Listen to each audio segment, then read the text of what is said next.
안녕하세요. 저는 카이스트 신소재공학과 조임찬입니다. 저는 오늘 페롭스카이트 소재에 대한 강의를 준비를 하였습니다. 먼저 왜 우리가 이런 페롭스카이트 소재를 써야 되는지 그 의미를 말씀을 먼저 드리고 넘어가도록 하겠습니다. 현재 모바일 기기가 굉장히 당연히 일상화되었고, 또한 이렇게 점점 메타버스 사회로 나아감에 따라서 이런 비대면 플랫폼, 그리고 대면에서도 실제로 메타버스와 이런 가상현실, 증강현실들이 융합된 익스텐드 리얼리티, 즉 이런 확장 현실에 대한 수요를 대응하기 위한 기술이 대단히 중요해지고 있고, 그런 확장 현실이 우리 사회 각계의 예를 들어서 소셜, 엔터테인먼트, 의료, 산업, 금융 전반에 걸쳐서 적용될 것이 예상됨에 따라서 그러한 인터랙션을 극대화할 수 있는 차세대 디스플레이 기술이 대단히 중요하게 생각되고 있습니다. 그래서 그러한 차세대 디스플레이 기술에 대해서 어떠한 메가 트렌드가 있는지를 말씀을 드려보겠습니다. 먼저 두 가지 키워드로 설명을 드릴 수가 있을 것 같습니다. 첫 번째는 라지 컬러 개무시입니다. 즉 색 영역이라고도 부르는데요. 얼마나 디스플레이에서 실제와 비슷한 색을 표현하는지를 판단하는 척도입니다. 그리고 두 번째로는 하이 레졸루션입니다. 즉 얼마나 세밀하게 디스플레이를 표현해서 디스플레이 레졸루션을 높일 수 있는지, 그리고 그것을 어떻게 이런 안경형 근한 디스플레이에 적용할 수 있는지가 그 키워드에 대한 내용이겠습니다. 그래서 이러한 두 키워드에 대응하기 위해서 머티리얼 측면, 디바이스 측면, 그리고 공정 측면에서 각기 많은 연구가 진행되고 있습니다. 머티리얼 측면에서는 양자점, 즉 인디움 포스파이드를 기반으로 하는 양자점과 페롭스카이트 소재가 차세대 발광체로 각광을 받고 있고, 또한 그러한 발광체 소재들을 이용한 발광소자, 즉 라이트 에미팅 다이오드가 전기 발광형 디스플레이 구현을 위한 차세대 기술로서 많이 연구되고 있습니다. 또한 공정 측면에서도 디스플레이를 구현하기 위해서는 RGB 픽셀이 필요한 것이니까 그러한 소재를 어떻게 RGB로 아주 세밀하게 패터닝 할 수 있는지에 대한 공정 기술이 개발되고 있습니다. 그래서 오늘 앞서 페롭스카이트에 말씀드리기 앞서 EL 디스플레이 구현을 위한 라이트 에미팅 다이오드의 개괄에 대해서 먼저 말씀드리겠습니다. 즉 LED라고도 부르는데요. 이 LED는 다음과 같은 구조로 이렇게 표현이 되게 됩니다. 즉 양전극이 있고 가운데에는 에미션 레이어가 위치하게 되고, 그리고 에미션 레이어의 위아래로 트랜스포트 레이어가 위치하고 있어서 전자와 전공을 양전극에서 에미션 레이어로 수송을 해주게 되어서 에미션 레이어에서 전자와 전공이 만나서 빛을 내게 되는 원리가 있습니다. 그런데 여기서 에미션 레이어의 머티리얼 종류에 따라서 그 LED를 부르는 이름이 달라집니다. 먼저 이 에미션 레이어가 올가닉 머티리얼일 경우에는, 올가닉 스몰 몰레큘일 경우에는 올가닉 LED, 즉 OLED라고 부르고, 그것이 컨주게이티드 폴리머일 때는 PLED, 그리고 퀀텀 다시 때는 QLED, 그리고 그 마지막으로 그 물질이 페롭스카이트 발광체일 경우에는 PLED, 즉 페롭스카이트 LED라고 부르게 됩니다. 페롭스카이트의 구조에 대해서 말씀드리겠습니다. 제가 여기서 말씀드리는 페롭스카이트는 옥사이드 페롭스카이트가 아니라 할라이드 페롭스카이트입니다. 할라이드 페롭스카이트는 주로 ABX3 구조를 가지고, 여기서 A는 주로 올가닉 암모늄이나 알칼리 메탈 캐다이온이 해당이 되고, 그리고 B 이온은 주로 트랜지션 메탈 캐다이온인데 주로 나비온이 사용이 되게 됩니다. 그리고 X 사이트에는 할라이드 음이온이 위치하게 됩니다. 이러한 ABX 아이오닉 크리스탈이 BX6 옥타헤드라가 서로 연결된 구조로서 3D 구조를 이루고 있는 것을 페롭스카이트 결정이라고 부릅니다. 이 페롭스카이트는 사실 발광체로 쓰이기 이전에 솔라셀용 물질로서 굉장히 각광을 많이 받았습니다. 왜냐하면 굉장히 빛을 잘 흡수하고 그 흡수된 빛에 의해서 디소시에이션 된 차 전하와 전공을 굉장히 빨리 수송할 수 있는 특성을 가지고 있었기 때문입니다. 그래서 2019년까지는 약 파워 컨버전 이피션시를 25%까지 달성하기도 했고요. 현재로서는 더 올라간 상황입니다. 그런데 발광체로서도 굉장히 많은 특성이 있기 때문에 올가닉 LED와 QD LED를 잇는 차세대 디스플레이 타입으로 각광을 받고 있습니다. 그 이유는 먼저 여기서 보시다시피 빛을 낼 때 발광 스펙트럼의 폭이 굉장히 좁기 때문입니다.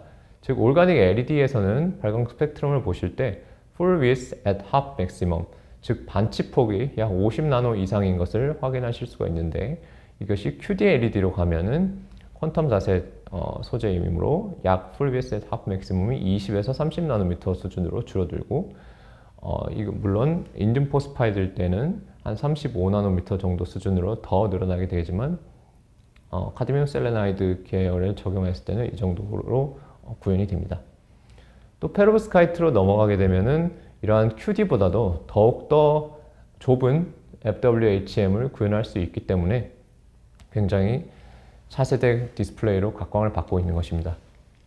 다시 한번 말씀드리면 이렇게 비교를 해봤을 때 페로브스카이트의 경우에는 RGB의 경우에 모두 다 굉장히 색을 샤프한 에미션 스펙트럼을 통해서 빛을 낼 수 있기 때문에 컬러 퓨리티가 높다고도 말씀을 드릴 수가 있을 것 같고, 또한 머티리얼 측면에 있어서도 굉장히 비용이 저렴하기 때문에 굉장히 큰 가능성을 가지고 있습니다. 그 외에도 페로브스카이트의 여러 가지 장점들이 여기 리스트업이 되어 있습니다. 그 중에서 가장 중요한 것은 퀀텀 사이즈에 영향을 받지 않으면서 이러한 높은 발광 효율과 높은 색순도를 낼 수 있다는 것입니다. 즉 양자점의 경우에는 그 사이즈에 따라서 발광 특성이 영향을 받기 때문에 사이즈가 달라지게 되면은 발광 특성 또한 변화하게 됩니다. 그것이 장점이 될 수도 있지만 물론 색순도의 측면에서는 단점이 될 수도 있습니다.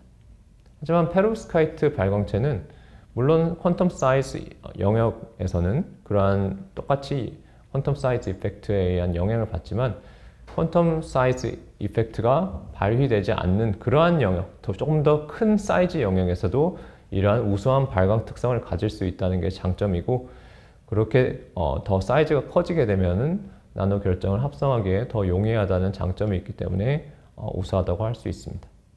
그러면 제가 앞서 계속 말씀드린 반치폭이 좁을 때 왜 더 컬러 퓨리티가 뛰어나고 왜 더 색 영역이 넓어지는지를 말씀을 드리겠습니다. 여기 Full Width at Half Maximum에 따라서 CIE 코디네이트에서 각 삼각형으로 표시를 해보면 RGB가 이 정도 Full Width at Half Maximum을 가질 때 50나노인 경우보다 30나노, 15나노인 경우에 점점 더 삼각형이 넓어지는 것을 보실 수가 있습니다. 이것으로 인해서 결국 삼각형으로 표시되는 색 영역을 디스플레이에서 표현이 가능한 것이기 때문에 색순도가 더 증가함을 할수록 색 영역이 더 넓어지고 디스플레이는 더욱더 리얼리스틱해진다는 것을 알 수가 있습니다. 또한 조금 더 다른 다이어그램으로 살펴보면은 REC2020이라는 게 있습니다. 이게 차세대 디스플레이에서 색 영역을 표현하게 되는 기준인데요. 즉 REC2020에 표현되는 삼각형의 몇 %를 달성했느냐가 이 디스플레이가 얼마나 넓은 색 영역을 표현하는지를 척도가 됩니다. 여기서 보실 때 카드뮴 셀레나이드 퀀텀 닷의 경우에는 약 90%, 인듐 포스파이드 퀀텀 닷의 경우에는 약 85% 정도의 REC2020을 만족할 수 있지만 페로브스카이트의 경우에는 약 95% 정도를 만족함으로써 앞서 QD보다 더 넓은 색 영역을 커버할 수 있다는 것을 보실 수가 있습니다. 또한 페로브스카이트는 밴드갭 조절이 용이합니다. 밴드갭을 바꿀 수 있다는 것은 색을 바꿀 수 있다는 것과 같은데요.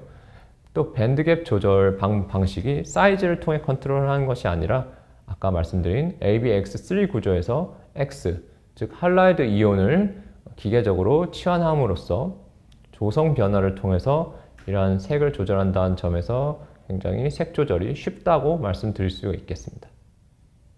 그럼 이런 페로브스카이트가 우수한 광학적, 정비적 특성을 가지는 이유를 요약을 해서 적어봤습니다. 요약이라고 하기엔 조금 많은데요. 먼저 핵심만 간략히 말씀드리면 이 페로브스카이트의 조성과 그 전자 구조가 가지는 특수함 때문에 결국 우수한 특성이 나타나게 되는 것인데, 그 우수한 특성을 살펴보면은 일단 먼저 굉장히 빛을 흡수를 굉장히 잘 하고요.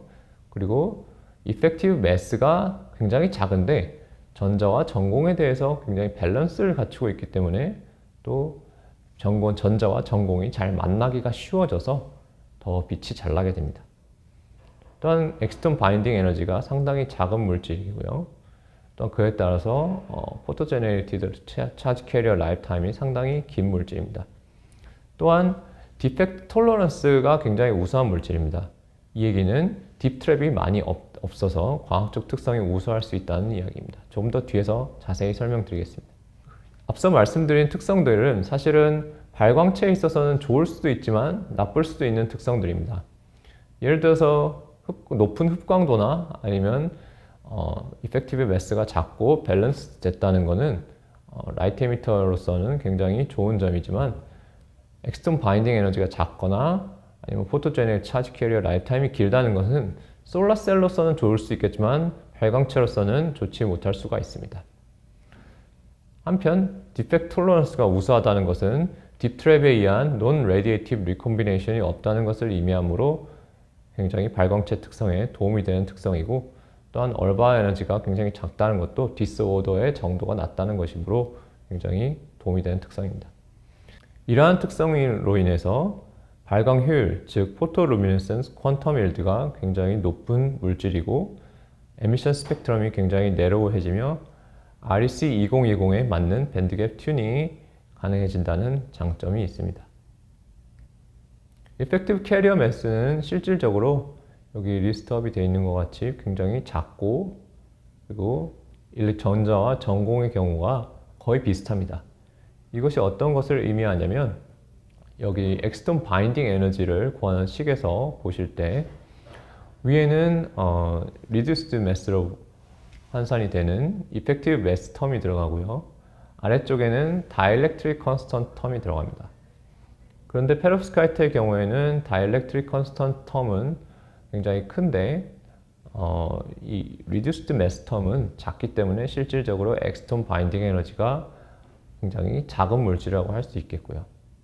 한 가지 첨언을 드리면, 여기서 보시는 다이엘렉트릭 컨스턴트는 추후 조금 더 정확한 값으로 변경이 되었지만, 실질적으로는 다이엘렉트릭 컨스턴트가 오르가닉 머티리얼보다 크다는 것은 잘 알려진 사실입니다.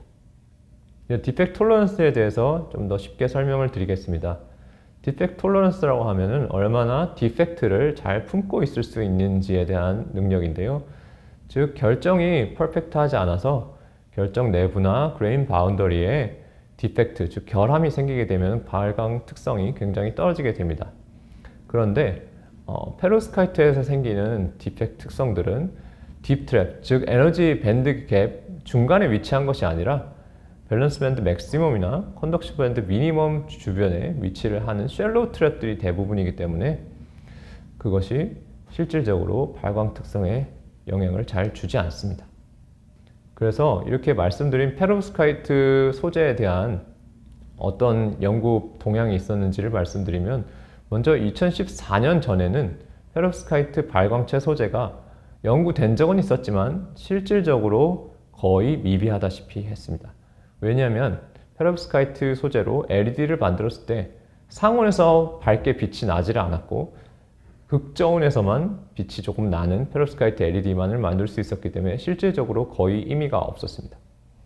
그런데 2014년 이후로 상온에서도 밝은 페롭스카이트 LED가 최초로 보고가 되었고, 그에 따라서 세 가지 분류를 통해서 페롭스카이트가 발전되어 왔습니다.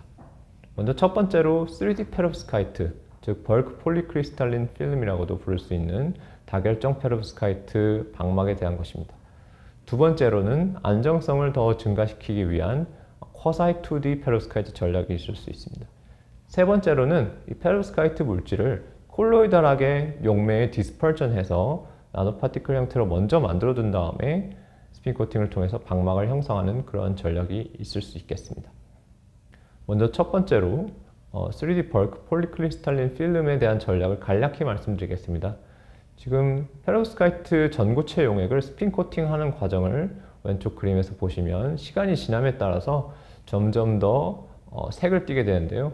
이것은 처음에는 결정화가 제대로 되어 있지 않다가 스핀 코팅을 통해서 용매가 점점 더 증가해서 오른쪽 그림에서 보시다시피 어느 특정 이상의 컨센트레이션이 되게 되면 뉴클레이션이 진행이 되게 되고 그 뉴클레이션이 된 것이 점점 더 그로스하게 되어서 더 큰 결정을 이루기 때문입니다. 그래서 왼쪽에서 보시다시피 어느 특정 시점부터는 뉴클레이션이 일어나서 색을 띠게 됩니다. 근데 이러한 3D 페로브스카이트 연구에서 많이 쓰이는 전략 중에 하나는 이 컨센트레이션을 조금 더 빠르게 증가시켜서 뉴클레이션 덴시티를 높이고 그로스를 제한하여서 조금 더 작고 유니폼한 방막을 만드는 것입니다. 대표적인 전략 중에 하나로 애디티브 베이스드 나노 크리스탈 피닝을 말씀드릴 수가 있겠습니다. 이 전략은 페로브스카이트의 그레인 사이즈를 줄이고 필름 모폴로지를 개선시킴과 동시에 디펙트를 패시베이션 할 수 있는 전략인데요. 구체적으로 어떤 것이냐면은 스핀 코팅하고 있는 페로브스카이트 방막 상부에 로우 보일링 포인트를 가지는 논폴라 솔벤트를 드랍하였을 때 굉장히 드라마틱한 결정화 효과가 생기는 것을 말합니다.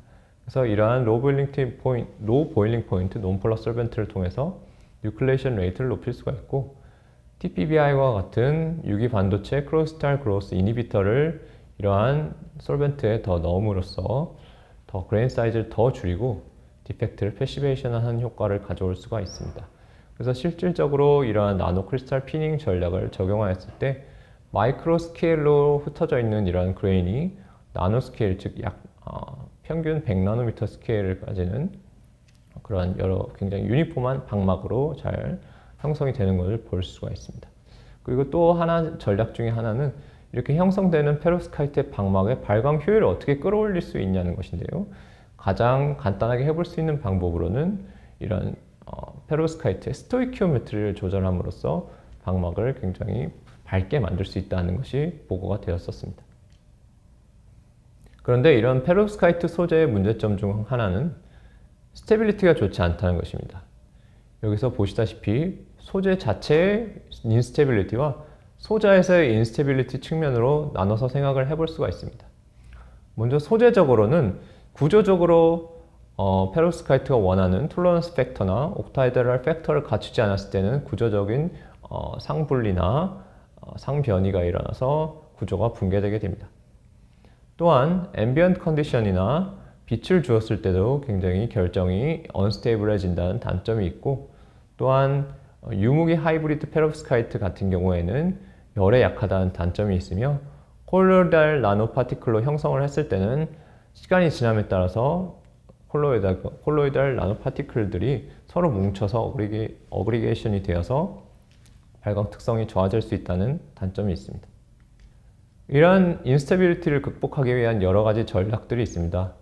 먼저 A-사이트 캐다이온을 조절하고 아이온 마이그레이션을 억제하며 코사이2D라고 불리는 RP 페이스를 도입하거나 아니면 나노파티클을 폴리머와 같이 섞어서 조금 더 하이드로포비시티를 높이거나 아니면 페로브스카이트를 좀 더 유니폼하게 하는 그런 전략들인데요. 대표적인 전략으로는 A-사이트 캐다이온 엔지니어링, 즉 ABX3 구조 중에 A를 컨트롤함으로써 페로브스카이트 결정 구조를 조절하고 스테빌리티를 더 좋게 하는 전략이 있겠습니다. 먼저 앞서 말씀드린 구조적 인스테빌리티의 경우에는 이온의 레디어스에 의해서 결정되는 톨러런스 팩터와 옥타이드럴 팩터가 있는데 이 팩터가 특정 값을 가져야 페로브스카이트 상을 가진다는 것입니다. 즉 여기서 그래프에서 보실 수 있다시피 페로브스카이트를 가질 수 있는 톨러런스 팩터는 제한이 되어 있습니다. 그래서 세슘이나 메틸암모늄, 프로마미디늄을 쓸 때는 페로브스카이트 상을 형성할 수가 있지만 다른 이온을 쓸 경우에는 페로브스카이트 상을 형성할 수 없는 경우가 많습니다. 또한 굉장히 열적으로 불안정해서 예를 들어서 메틸암모늄, 레드 아이오다이드의 경우에는 약 80도 정도 열로 지속적으로 가열하여도 굉장히 소재가 열화가 된다는 것을 많은 사람들이 확인을 하였습니다. 또한 FAPB-I3의 경우에는 옐로우 페이스를 가질 수가 있는데요. 옐로우 페이스라 함은 여기서 페로브스카이트 상이 아니기 때문에 실질적으로 페로브스카이트가 가지는 그러한 우수한 특성을 가지지 않습니다. 그래서 어떻게 이러한 옐로우 페이스들의 형성을 막는지 또한 굉장히 페로브스카이트 소재 측면에서 중요한 숙제입니다. 여러 가지 전략들이 이러한 블랙 페이스를 스테빌라이테이션 하기 위해 사용이 되었는데요. 여기서 블랙 페이스란 페로브스카이트 페이스를 말합니다. 첫 번째로 컴포지셔널 엔지니어링이 있고, 두 번째로는 애디티브나 에이사이 캐다이온 엔지니어링을 통한 쿼사이 2D 스트럭처 구현이 있겠습니다. 그리고 세 번째로는 콜로이달 페로브스카이트 나노크리스탈 전략이 있겠습니다. 먼저 쿼사이 2D가 뭔지 설명을 드리겠습니다. 3D 페로브스카이트 구조와 2D 페로브스카이트 구조를 대조해 보았습니다. 2D 페로브스카이트 구조에서는 3D와는 달리 올가닉 암모늄기가 조금 더 벌키해서 이놀가닉 시트가 서로 분리가 되는 것을 보실 수가 있습니다. 그 때문에 에어 스테빌리티는 굉장히 좋고, 또한 엑스톤 바인딩 에너지가 더 증가하게 됩니다. 왜냐하면 전자와 전공들이 더 잘 속박이 될 수 있기 때문입니다. 하지만 그러한 벌키한 올가닉 암모늄들로 인해서 차지 캐리어 모빌리티가 떨어진다는 단점이 있고, 또한 논 레디에이티브 리컴비네이션이 굉장히 크다는 단점이 있습니다. 쿼사이 2D 페로브스카이트 구조는 이 두 가지, 즉 3D와 2D 페로브스카이트 구조를 섞은 것이라고 생각하실 수가 있습니다. 즉, 한 층을 가지는 페로브스카이트 구조를 2D라고 부를 수가 있다면, 두 층, 세 층, 네 층 혹은 다섯 층 정도, 즉 중간 정도의 디멘저널리티를 가지는 그러한 페로브스카이트 결정들이 서로 앙상블 스트럭처를 가지는 것을 쿼사이 2D라고 부르게 됩니다. 그래서 이러한 쿼사이 2D 페로브스카이트를 실질적으로 만들어서 적용을 하였을 때 서로 다른 시트 넘버를 가지는 페로브스카이트 그레인들이 형성이 되고, 가장 작은 밴드갭을 가지는 쪽으로, 그레인 쪽으로 에너지가 트랜스퍼가 되어서 더 페로브스카이트의 발광 효율과 스테빌리티를 향상시킬 수 있다는 것이 2016년에 처음으로 보고가 되기도 하였습니다. 쿼사이 2D 페로브스카이트 소재의 단점 중에 하나는 이 쿼사이 2D의 2디멘저널한 특성으로 인해서 차지 트랜스포트가 저하될 수가 있다는 것입니다. 왼쪽 그림에서 보실 수 있다시피 굉장히 2디멘저널한 그레인들이 형성이 되게 되고, 이러한 결정의 경우에는 상하 방향으로의 전하 이동이 쉽지 않게 됩니다. 왜냐하면 아까 말씀드린 벌키한 올가닉 캐다이온들이 전하의 수송을 막기 때문입니다. 이를 해결할 수 있는 기술 중에 하나로 앞서 말씀드린 나노크리스탈 피닝이 있을 수 있겠습니다. 나노크리스탈 피닝 공정을 적용하였을 때 조금 더 N값이 큰 결정들이 많이 형성되고, 이러한 결정들이 조금 더 랜덤리 오리엔티드 되어 있기 때문에 차지 트랜스포트가 좀 더 좋아지게 되고, 마찬가지로 퀀텀 일드가 더 좋아지게 돼서 더 높은 소자 효율을 가질 수 있다는 것이 보고되기도 하였습니다. 이런 쿼사이 2D 페로브스카이트와 페로브스카이트 솔라셀의 최근 트렌드는 조금 더 어떻게 하면 낮은 N을 가지는 크리스탈을 억제할 수 있는지에 대한 것과, 페로브스카이트 결정 내부와 표면에서의 디펙트를 어떠한 물질을 통해서 패시베이션을 할 수 있는지에 대한 연구로 이루어져 있습니다. 이제 뒷부분으로 넘어가서 페로브스카이트 나노파티클에 대해서 말씀드리겠습니다. 여기서 나노파티클이라고 하면은 페로브스카이트 소재가 콜로이달하게 용액에 분산되어 있는 경우를 말씀드립니다. 콜로이달 페로브스카이트 나노크리스탈은 양자점과는 조금 다릅니다. 비슷하지만 다른 점은 어떤 것이냐면은, 양자점의 경우에는 엑스톤 보어 다이아메터 이하의 크기를 가지는 경우에 우리가 보통 양자점이라고 부르게 됩니다. 물론 페로브스카이트도 엑스톤 보어 레디어스 이하로 줄어들 수가 있습니다. 대략 한 8나노미터에서 10나노미터 선인데요. 그 정도 이하 사이즈를 가질 때는 퀀텀 닷과 마찬가지로 퀀텀 사이즈 이펙트를 가질 수 있어서 사이즈에 따라서 밴드갭이 변화하는 특성을 당연히 가집니다. 그런데 중요한 점 중에 하나는 앞서 말씀드린 바와 같이 페로브스카이트는 이러한 퀀텀 사이즈 리즘에 있지 않다고 하더라도 굉장히 발광 특성이 우수하다는 것입니다. 이러한 콜로이달 페로브스카이트 나노 결정을 만들 수 있는 방법은 크게 세 가지로 나눠볼 수 있습니다. 먼저 핫 인젝션 메소드입니다. 두 번째로는 리간드 어시스티드 리프레시피테이션, 즉 랄프라고 부르는 방법입니다. 세 번째로는 랄프의 변형이라고 할 수 있는데 에멀전을 이용한 랄프 방식입니다. 먼저 핫 인젝션 방법에 대해서 설명을 드리겠습니다. 핫 인젝션 방법은 온도가 높은 상태에서 한 프리커서가 들어있는 용액에 다른 프리커서가 들어있는 용액을 빠르게 주입시킨다는 것을 의미합니다. 즉, 핫 솔루션에 다른 프리커서를, 여기서는 A 프리커서를 주입함으로써 결정의 생성을 촉발시키게 되고 그에 따른 성장을 유도하게 됩니다. 장점으로는 폴라 솔벤트의 개입 없이 굉장히 유니폼하고 과학적 특성이 높은 나노 결정을 얻을 수 있다는 점입니다. 또한 이런 핫 인젝션 방법에 대해서 서피스 리간드와 템퍼레처를 컨트롤함에 따라서 형성되는 페rovskite 결정의 크기와 모양을 조절할 수 있다는 장점이 있습니다. 랄프 방법에 대해서 말씀을 드리겠습니다. 랄프 방법은 더 페rovskite를 쉽게 제조할 수 있는 방법입니다. 먼저 앞서 말씀드린 페rovskite 전구체 용액을 만듭니다. 페rovskite 전구체 용액이라 하면은 예를 들어서 세슘 레드 브로마이드가 페rovskite라 하면은 세슘 브로마이드와 레드 브로마이드가 섞여 있는 용액을 말합니다. 그 용액에 올가닉 리간드를 조금 넣어주고 그것이 배드 솔벤트, 즉 페rovskite를 잘 녹이지 않는 솔벤트에 그냥 떨어뜨려 주기만 하면은 솔루빌리티 차이에 의해서 페rovskite 결정이 이렇게 콜로이드하게 생기게 됩니다.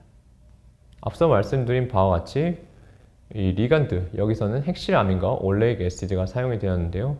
이 리간드의 길이나 펑셔널 그룹을 조절함에 따라서 형성되는 페rovskite 나노 결정의 크기와 모양, 그리고 발광 특성을 조절할 수가 있습니다. 이 슬라이드에서는 실제로 제조된 페rovskite 콜로이달 용액을 보실 수가 있습니다.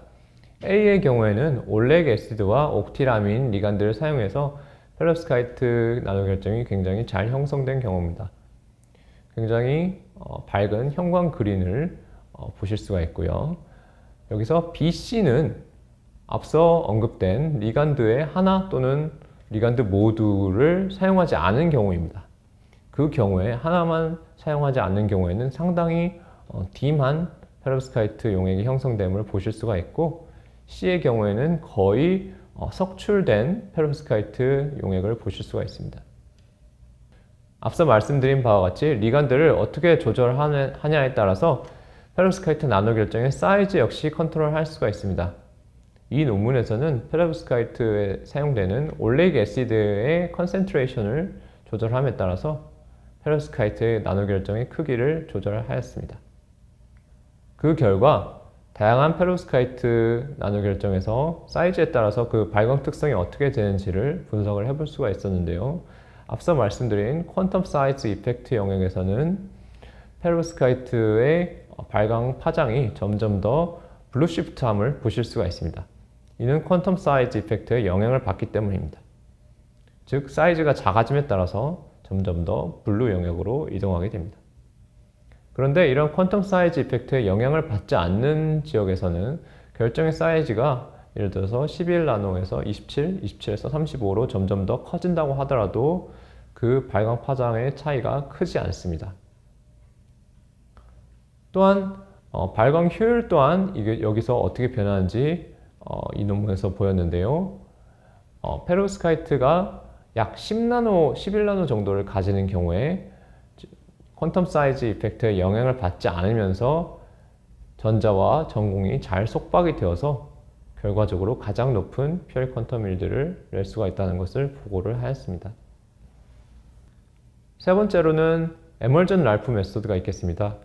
기본적으로 랄프 메소드와 매우 흡사하지만 먼저 에멀전을 형성시킨 다음에 디멀시파이어를 넣어줌으로써 급격하게 페rovskite 나노 결정을 형성시킨다는 점이 차이가 있습니다. 디멀시파이어로 사용되는 용액 중에 하나는 털트 부타놀입니다. 여기서는 FAPB 브롬3 프리커서에 헥세인에 떨어뜨려주고 이 상태에서 에멀전을 형성한 상태에서 터트 부타놀을 넣게 되면은 완전히 섞이지 않던 헥세인과 DMF가 섞이게 되어서 잘 컨트롤이 된 경우에 굉장히 밝은 페rovskite 나노 결정을 합성할 수 있다는 것을 보였습니다. 다른 방법으로는 울트라소니피케이션 틴테시스가 있습니다. 즉 페로브스카이트 전구체 용액을 올가닉 리간드와 함께 섞어주고 소니케이션을 통해서 페로브스카이트 상을 형성하는 방법입니다. 이 방법은 하드 인젝션이나 랄프에 비해서 결정의 성장을 조절하는 특성은 조금 더 떨어질 수가 있겠습니다만은 조금 더 스케일러블하다는 장점이 있습니다. 즉 라지 배치를 만드는 데 조금 더 유리한 방법입니다. 마지막으로 이러한 페로브스카이트 나노 결정에 있어서 어떠한 이슈들이 있는지 말씀드리겠습니다. 페로브스카이트 나노 결정을 위해서 가장 중요한 점은 이 페로브스카이트 나노 결정이 LED의 발광층 또는 광변환층으로 디스플레이에서의 광변환층으로 사용이 되어야 되는데 그러면 안정성이 굉장히 좋아야 됩니다. 즉 광안정성이나 열안정성이 떨어져서 소재가 금방 열화된다면 실질적으로 디스플레이에 쓰일 수가 없을 것입니다. 이를 해결하기 위한 방안 중에 하나가 코어쉘 구조입니다. 양자점에서는 코어쉘 구조가 굉장히 많이 연구가 되었습니다. 왜냐하면 코어에 쉘을 쐈을 때 발광 효율도 급격하게 증가할 뿐만 아니라 안정성 또한 늘어나기 때문인데요. 그래서 다양한 구조를 가지는 타입 1이나 타입 2, 쿼사이 타입 2가 있는데 이 중에 발광체 특성을 가장 강화시키는 방향으로는 타입 1 구조의 코어쉘이 많이 연구가 되었습니다. 하지만 페로브스카이트는 이온결정이라는 특성상 굉장히 격자가 열에 약하다는 단점이 있습니다. 즉 어느 정도의 에너지를 주었을 때 쉽게 분해가 되어버릴 수가 있다는 것인데요. 그런데 그 코어쉘에서 쉘을 기르는 공정은 약 300도 정도의 높은 열을 필요로 하기 때문에 꼭 300도까지는 아니더라도 한 200도에서 300도 정도의 높은 열을 필요로 하기 때문에 그런 페로브스카이트 나노 결정의 경우엔 굉장히 유니폼한 쉘의 그로스가 어렵다는 단점이 있습니다. 이를 해결하기 위한 방법 중에 하나로 먼저 옥사이드 쉘을 씌워버리는 방법이 있습니다.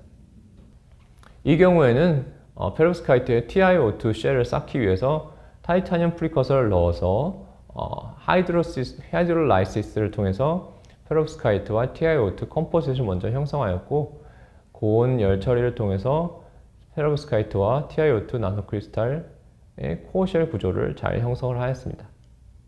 형성된 페로브스카이트 TiO2 나노 결정의 광 안정성 특성을 보시면 오른쪽 그래프와 같이 굉장히 오랜 기간 동안, 즉 몇 달 이상이 지나도 페로브스카이트가 높은 광학적 특성을 유지한다는 것을 아실 수가 있습니다.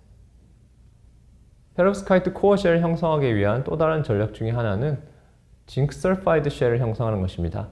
앞서 말씀드린 TiO2 쉘은 굉장히 효과적으로 광안정성을 향상시킬 수 있다는 장점은 있지만 전자 수송 측면에서는 굉장히 떨어지기 때문에 어느 정도 반도체 성질을 가지는 그러한 쉘을 쌓는 것이 중요할 수 있습니다.